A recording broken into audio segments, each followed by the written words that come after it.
Today, we're going to do some myth busting around narcissistic abuse recovery. And I hope that at least some of these myths that we're going to bust together are going to give you some reassurance about your own journey post narcissistic abuse. Let's get into it. Myth. As soon as you leave or go no contact with the narcissist, you are going to feel relieved, free, and absolutely wonderful. Sadly, not.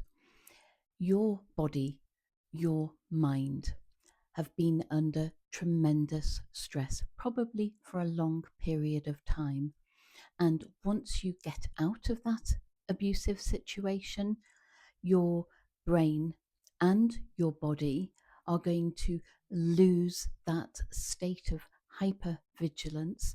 Your adrenaline is going to subside, and you are going to find yourself in a state of exhaustion, mental and physical. And this could go on for quite some time. So don't be surprised if you feel quite unwell, as I said, mentally and physically. But this is a wave that is worth riding. So hang on in there, and this will pass in time. Myth. That peace that you get as soon as you move out of that toxic relationship is going to feel really good and comforting. Reality, it's not. You are not going to be used to feeling at peace, and your brain is going to equate that calm, that peace, with something potentially dangerous.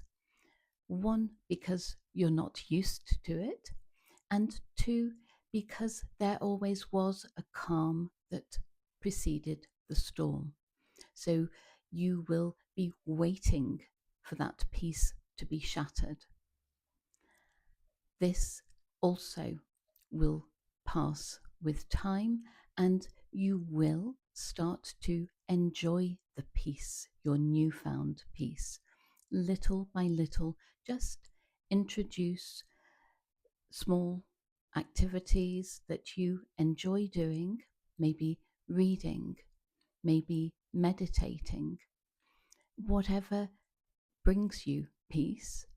It might take some practice, but in the fullness of time, you will begin to enjoy that peace, really enjoy it.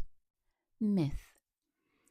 You'll only feel anger and resentment and negative emotions towards the narcissist.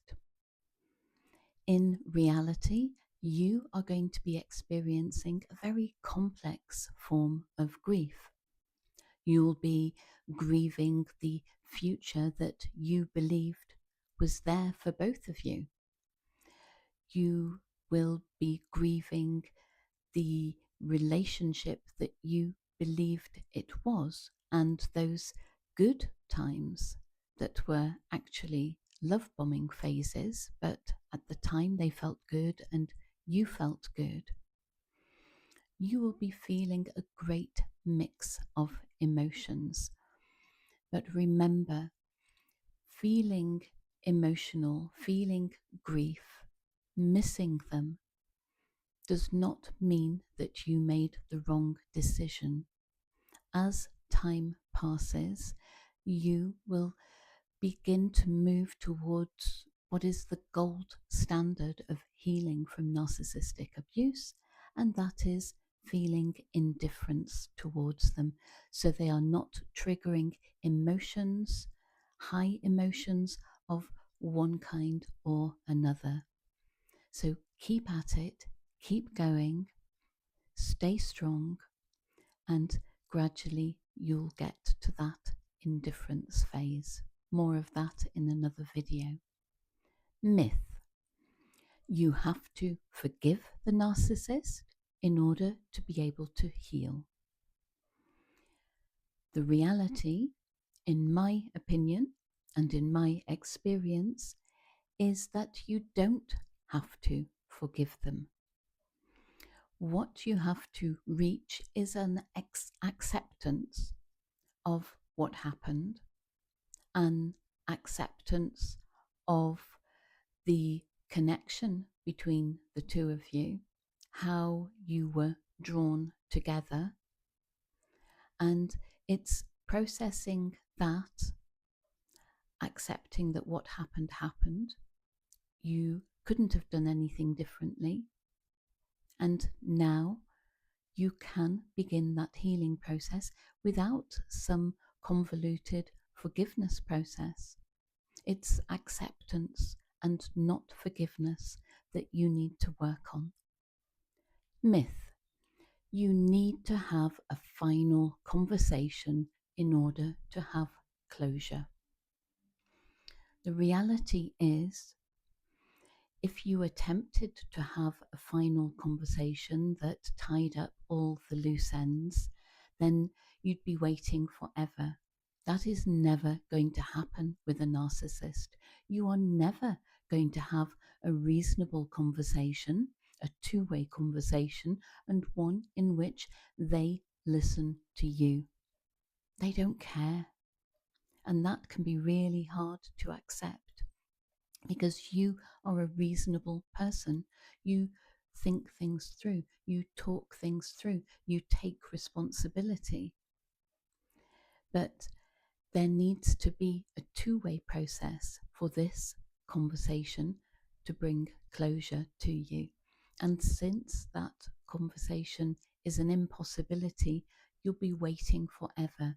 So closure is a decision that you make internally.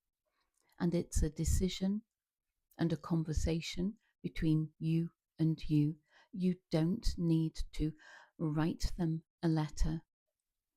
You don't have to send it, or you can send it, but they are not going to get it.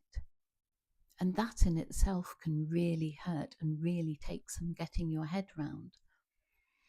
But in time, you will realize that you can give yourself closure. You don't need to wait for their participation or their permission for you to feel closure.